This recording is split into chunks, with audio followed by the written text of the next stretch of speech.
My name is Bill Redmond. I am with the Hastings Cable Access Channel. We are at the Gilmore Car Museum in the Hickory Corners.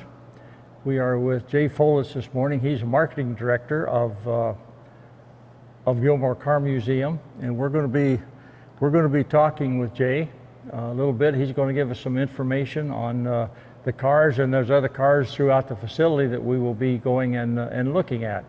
Right at the moment, we're standing in front of a Duesenberg, and he's going to tell us about these cars. There's 13 or 14 of them in this room, and they're all Duesenbergs, and they're very expensive. He won't even let me touch one of them. And I tried to drive one, but he hit me. So, okay, Jay, what is your position? What is your responsibility here at the museum? Well, I'm marketing director, so the biggest thing is to get the word out so people understand the car museum that exists. And people in Barry County, the one thing I think is probably really fun for them is that we've been around since 1966, and we are now North America's largest auto museum. And a lot of times people think that's just, a marketing sentence or a tagline that I've put out there, but that's the truth. There's no museum in the United States, no museum in North America that has more property. We're on 90 acres, more display space. We're over 190 square feet of display space, or more vehicles. We display over 400 currently, and we seem to always keep growing. We have nearly 600 cars in the combined collections here at the Gilmore Car Museum. And so when you think of the Gilmore Car Museum, especially if you've not been here in a few years, or you drive past it all the time, you think, someday I need to stop. This is not what you're going to expect. It is so much larger than what people expect. Yeah. Now, how many cars are in this room here? We may have moved one out, but we were probably at 16 or 17, and they all are Duesenbergs. And Duesenbergs were really the supercar of the 30s. These are all 1929, 30, 31, whatever. And when I talk supercars, you were not rich or wealthy to own one of these cars. You were ultra wealthy to own one of these cars. And so Hollywood elite, those folks, they bought them. Gangsters bought them. If you were somebody and you wanted to be known that you had arrived, you were going to drive a Duesenberg. So in this room, we have cars that are identical to what Clark Gable drove. In fact, there's a white one over here. They only built 4 of that model, and Clark Gable got the first one, and then this is the 4th one. They're supercharged. And so incredible collection of cars. We went from all over the nation seeking owners to let us have them here for this exhibit. And Duesenbergs were American car, but people think it's a German car. Yeah. But they're an American car. They were the hottest car. Actually, they were the most horsepower of any American-made car until about 1955. And it's an 8-cylinder. So it's pretty impressive cars, and you're never going to see an exhibit like this. You've never seen an exhibit like this. We have more cars than the Auburn Court Duesenberg Museum displays, even when they do their big festivals. Yeah. Okay, when was Gilmore Car Museum originally formed? Well, actually, it was really reluctantly formed in 1963, because what happened is Donald Gilmore was the chairman of Upjohn Pharmaceutical, and he retired, and his wife said, "You need a hobby." Now, I don't know if that's code, but I kind of think it might be that you need a hobby, let's get you out of the house. And she suggested he go to a car show with a friend of his out in California at Pebble Beach. And you may have heard of Pebble Beach for the golf, but you may have also heard of Pebble Beach for car shows. And it is the mecca of car shows. The joke has always been that's where millionaires show their cars and compete against billionaires. And so the show out there, they bring in the top cars in the world. And so he went to that show with a friend, and his wife Genevieve said, "Well, what'd you think?" It was okay. It was okay, but he went out and bought the very #1 car from that show, the best of show car, and went out and tracked it down and bought it. So she thought, well, maybe he's getting into antique cars. So she bought him a project car just to work on. And so they put a military tent, a surplus military tent out in their front yard down here at Gull Lake. And he started working on this car, tore it all apart, and restored it. So that was a start, 1963. Then people would send him a letter and say, your family had a 1910 Cadillac in Kalamazoo when you were a kid. I know where there's one. Nope, I'm not interested. He'd buy it. We've got letters in our archives that said, hey, here's a collection of 12 cars that's going to come up at auction in San Antonio. There's got to be something to be interested in. He goes, I have no interest in that stuff. He went and bought all 12. And so within 3 years, he had, I don't remember what it was, it's close to 52 or 53 vehicles. And included in that was a Wright Flyer that he had recreated. Oh my. And a big train, a big locomotive from a train. And so now his wife says, I don't want this in the backyard. And so he came across the street and bought up several acres of farmland, took the original barns that were there. We have great photos of the first barns that you see were tiny little barns, and for years that was where our offices were at. And there's a great picture of Donald Gilmore standing there in the cornfield looking at these two barns and I'm sure he's thinking, I can make a car museum out of this. And so the first barns he just kind of turned to make an office and a entryway, and then he put up recreation of a barn because he thought that way the cars can be kind of hidden, nobody knows they're here. And we have a letter that says this barn will hold 18 cars. I'm like, when you wrote it, you had more than 18 cars. So he said, I got to find something else. So he built a machine shop they could work on cars, a barn to display cars, and thought, I need more space. So then he found over in Fenville by the lake shore, a barn that the Todd company had used, and that Todd company, M. Todd, was the largest supplier of spearmint in the world. And so this barn was a big barn they used for spearmint hay, and the state of Michigan owned it at that point and sold it for $518. You tear it down and get it out of here and it's yours. So they took it down board by board, brought it out here about 45 miles and put it up, and that was the start of the museum. And it just went crazy from then. So when he opened in 1966, we had about 54 cars on display. And that was also Genevieve's doing because she said, I think we need to share this with more people. Originally, he would have his cars here and just invite family and friends to come over, work associates and things Sunday like that. afternoon. Exactly. And so eventually they opened it up to the public and car clubs would come. And it just kind of went from there. How many employees and volunteers do you have here at the museum? It depends on the time of year. If it's winter, we probably drop down to 25 employees, and I think right now we're about 170 active volunteers. We have them in the galleries today that we're wandering around, and some of these people are so passionate about the history. And just to give you an idea, we have a gentleman that retired from the Navy. He was a Navy submariner. He drives all the way from Grand Haven once a week to work as a docent and a gallery guest or host, walking around talking to people about cars. He's been doing that for years. We have a gentleman that is a retired detective and SWAT sergeant, or SWAT commander, I'm sorry, and he comes and works on our Model Ts and does our Model T driving school. He drives over an hour every time we do that.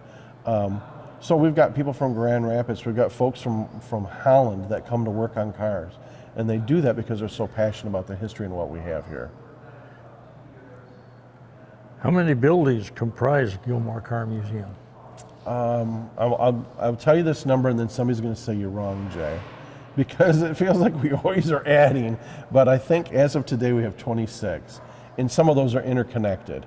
And so people go, wait a minute, no, they can't have that many buildings, because when I went there, we parked in the grass and we walked across to a little train depot and bought our tickets.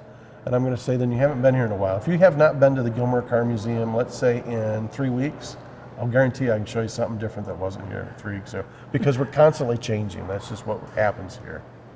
And most of those buildings are historic buildings. We started with that first barn, brought out here, and so that was where Wrigley spearmint gum was grown, and it was stored in that barn. Well, now that's part of the museum. But then he went out and started getting other barns. So that's 1898 barn. We have a 1910 barn. And in the 1910 barn, they couldn't save the whole thing, so they just saved the top. And today that has a Disney movie set in it. We've got a gas station from the 30s that's been recreated. We have a diner from the 40s that we brought out here. I've eaten in that. Yeah, well, you can tell I have too. When I started, I was a real skinny man, and they have great pecan pie, and that's that's what I've lived on. So when you think of those 26 buildings, now we have a dealership row. We're always adding something. So on the dealership row, you'll see a Cadillac dealer from the 40s, Lincoln dealer from the 30s. You'll see a Model A dealership from 1928.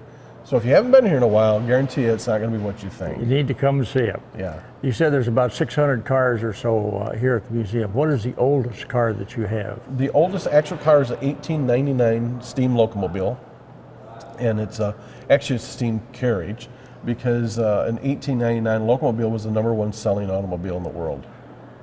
And we have that, and the reason we have that, it was Dr. Upjohn's car. It's got a wonderful story because it was the first car in Kalamazoo. Really? Yeah, a gentleman, you didn't go to a dealership to buy these cars. Yeah. You found an ad someplace in a magazine, and actually we found the very first automotive ad from 1898 in our archives. We found that. But in 1899, somebody looked at an ad and said, "Oh, I've got to have that. I'll buy that." So they paid $700 and had it shipped to the train station in a wooden crate. And then when they went there, the Kalamazoo Gazette talks about how all these young people came to check out this brand new contraption, this steam carriage. And so they unpack it, and now the guy has to get it home. Well, he's never driven it, doesn't know anything about it, so he tows it home with a horse. Makes sense. It looks like a buggy. So he gets it home, reads the manual, and goes, man, I don't know. This kind of seems complicated. You have to light a fire and wait for the steam and the heat and all that, and this little boiler, and okay, it's like a little locomotive. It's just 2 cylinders, but it's literally like a locomotive. He fires it up and drives a little bit around town and goes, "Oh my word, I don't know, I'm afraid of that." He was afraid that he was going to scare the horses or scare people, and people had no idea what this was. Yeah. So the rumor got around, or the word got around town, that he just wasn't driving it. And Dr. Upjohn said to one of his staff, "Let's go check that car out." So they rode their horses and buggy over there and said, "Show us this horseless carriage." And he goes, "No, I'll show it to you, but I'm not driving it. If you want to drive it, you fire it up and you can drive it around." So Dr. Upjohn rode around the yard of this gentleman's house in Kalamazoo and said, "Do you want to sell it?" So it's the first new car in Kalamazoo and the first used car in Kalamazoo. And Dr. Upjohn kept it for years, and that became part of our collection when it started. Is that car still here? It's still here. It's not currently on display, but it is still here. I mean, we switch our displays out so often. That's why I say you never know what you're going to see. Yeah. What's the newest car here? Newest car is probably a 2017 Lincoln, because one of the really unique things about the Gilmore Car Museum is it's not just one collection. Yeah, it started with Donald Gilmore and the Gilmore Car Museum collection. That collection is probably 160 cars. But then we've gone out and when we do special exhibits, we bring in cars from other people. Like, we don't own 18 Duesenbergs, so we went around the country and got those 18 Duesenbergs. Or let's say in the 50s, or our muscle car exhibit. All those cars in the muscle car exhibit, we've gone out and asked other people to bring them in. So that's pretty nice. We can get high quality cars to do an exhibit. But the other really neat thing is that we're home to national museums now. So the very first group that came and put their museum here was the Classic Car Club of America. And the Classic Car Club is not your 57 Chevy, it's Duesenbergs, it's Auburns, it's cars that they considered were classic from the classic era of the 30s. So they came in 1987, and they built a barn. They actually found a barn down the road and moved it here. It's a 1890s barn, and basically put the barn up board by board, and then they recovered on the outside. So the inside's originally, outside is new, and put their cars in it. That was the first one. Then Pierce Arrow, which was a luxury car company. A lot of people will think Pierce Arrow, I've heard of that. It's a band, isn't it? Well, it's a band in Branson, but it started out as a car company. And they went out in the 30s, but Pierce Arrow has their national museum here on our site. Then we had Model A Ford. In the Model A Ford, there was like 4 or 5 national organizations that got together and made a foundation. And we have the Model A Ford Foundation Museum here, and it's a 1928 Ford dealership loaded with Model A Fords. Right across the street from that, we have the Franklin, and Franklin was an air-cooled car. Yeah. And they were, in other words, it's kind of like a lawnmower or maybe a weed whacker, right? You don't put water in it to cool it, it's air-cooled. And so that's what these cars were from 1903 to 1934. And well, they put their museum on our site. And so then other people hear about it, and so the next one was Lincoln. Lincoln Motor Car Foundation decided they wanted to build a building, and so they recreated a 1930s dealership from Detroit, and they have a museum here. Right across the street is 1948 Cadillac, and the Cadillac LaSalle Club recreated a dealership from Toledo. So we have our dealership row, and those are all partner museums. So while people can come here, they pay one price, and they don't even really notice it. They just keep walking through different exhibits and walk through a different building. It might have a look of a dealership from a Model A or whatever. But those are all part of national museums that made their home here. And that's incredibly unique. There's no other place in the nation that does that. Wow. Now, you said you have about 600 cars here. How many of those do Gilmore actually own, roughly? The museum itself probably owns about 160 of those. And then you start adding our partner museums, and the cars are loaned to us. And that's where it just starts swelling. Okay. Those cars that are loaned to the museum, from here to the farthest one away, where's that person live? Boy, I know in this exhibit we have cars that are from I'm just trying to think of California stuff. I know in Lincoln they've got cars that came from Canada even. So they're all from all over the place. So we don't have anything real far. They're all in North America. But every one of these cars have a fantastic story. You know, you asked me about that first car. I'll just add to that just to kind of give you kind of a sense of the story of the automobile, because everybody maybe thinks of what they think, right, of what they know of a car. And we think, oh, we just get in it and we push a button or turn a key and we go. Or maybe if I want to buy a new one, I just go down to the dealership and buy one. But I was telling you about the 1899 steam car, and somebody read an article, right, or read a flyer or something and decides to buy it. Well, the first car that was sold, the first dealer in Michigan actually bought an 1899 locomobile. He was up in the Upper Peninsula. And he buys this car and he's so excited about it, fires it up and drives it around and says, oh my word, I think I can make money. I could sell these. I paid $700, but if I can sell it for $750, I'll make that kind of money. So he goes to the local newspaper and he gets the editor in the car and he drives around the Upper Peninsula, and the editor's excited. Then they take a little trip across a little bridge and they go into Wisconsin. And this editor's like, this is the greatest thing. If I had the money, I'd buy it for everybody on my staff. So they drive across into this little community into Wisconsin, and as they turn around and come home, here's a sheriff on horseback with a rifle. So you bring that contraption back into our state, I'll have you thrown in jail. Because they had no idea what it was. Yeah. You know, they're like, what is this, evil? You know, this thing that's driving on its own. So that man became the first car dealer in Michigan. You didn't go to a dealer, you ordered it out of a magazine. And so as you come through, every single one of these cars have some interesting story or history. And that gentleman that became the first dealer eventually left it and went to work for a company that made trucks. And they made Republic trucks out of Elma. So just, you think, wow, he could have been really famous and rich. Well, no, he kept moving on to another little idea. He had another idea, well, we can build trucks. So that's what he did. How many people come to the museum each year? We bring about 123,000 people into Berry County every year. 123,000. That's pretty amazing, isn't it? Yes, it is. And the only museum in the nation that comes anywhere close to it, they actually beat us, and that's the Peterson Museum, and they're downtown Los Angeles. Oh, So well, I guess that's not bad competition. No. We always hear people go, oh my word, you're out in the middle of nowhere. Well, but that's a great thing. When we're out in the middle of nowhere, it's completely different. You know, Los Angeles, they don't have a lot of room to grow, right? Yeah. And the reason we're out in the middle of nowhere is because of Donald Gilmore. That's where he bought. Yeah, starting to just kind of that reluctant hobby and really getting hooked and moving here. Yeah. What's the hours you're open and the seasons you're open? And The museum is now open year-round. Years ago, we were only open on, Sunday afternoon, and then it became Saturday and Sunday afternoon, and then it was Saturday and Sunday afternoon, and maybe a few events that people would want to do, and then they started opening during the week.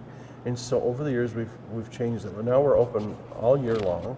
We're open 9 to 5 during the week, and we stay open until 6 o'clock on weekends, because what we find is on weekends you'll get a lot of people that'll travel, and they're coming from out of state. So they don't necessarily realize that when we say 6 o'clock, it might be 5 o'clock to them if they come from Chicago. So we stay a little bit later. And of course, we have typically 18 to 20 big shows that we do, and it could be anything from British cars to German cars to motorcycles to the really early cars like the Locomobile or maybe the muscle cars. So we have a great variety of cars that people can come check out. And most of the cars in here are pretty much one of a kind, because a Duesenberg, while they might look similar, you would pay typically in that time frame, like I said, you had to be ultra wealthy. You'd pay $14,000 to $18,000, and what you got for that was the chassis, the running boards, and the engine. Then you went to a custom body manufacturer, and they would customize a car for you. And so that company may have done 4 customizations that look just like the white one over there, or one that looks just like what you owned. Yeah. And so if you put that perspective, when these cars came out, you could go to a local Ford dealer and buy typically 35 to 45 Model A Fords or one Duesenberg, just to kind of put it in relationship. Yeah. So in other words, you could take one of these cars or everything that's in our Model A museum. Wow. Yeah. Okay, we're rolling. So in here, we're talking about the Duesenberg. There's one Duesenberg that we have actually belongs to the museum. It's a 1929 Duesenberg J. And it's the number 1 car. That's the very first car they built to take to auto show. So they built this car for the New York Auto Salon. That car's here? That car's here. It's been in our collection for a number of years. It's a wonderful car. And what they did in 1929, after they showed it to the rich in New York, they sent it to Los Angeles. It was a Hollywood demonstrator. So all the movie stars got to see this car. Yeah. And that's what they would drive around and go, okay, I like this, but can you do X with it?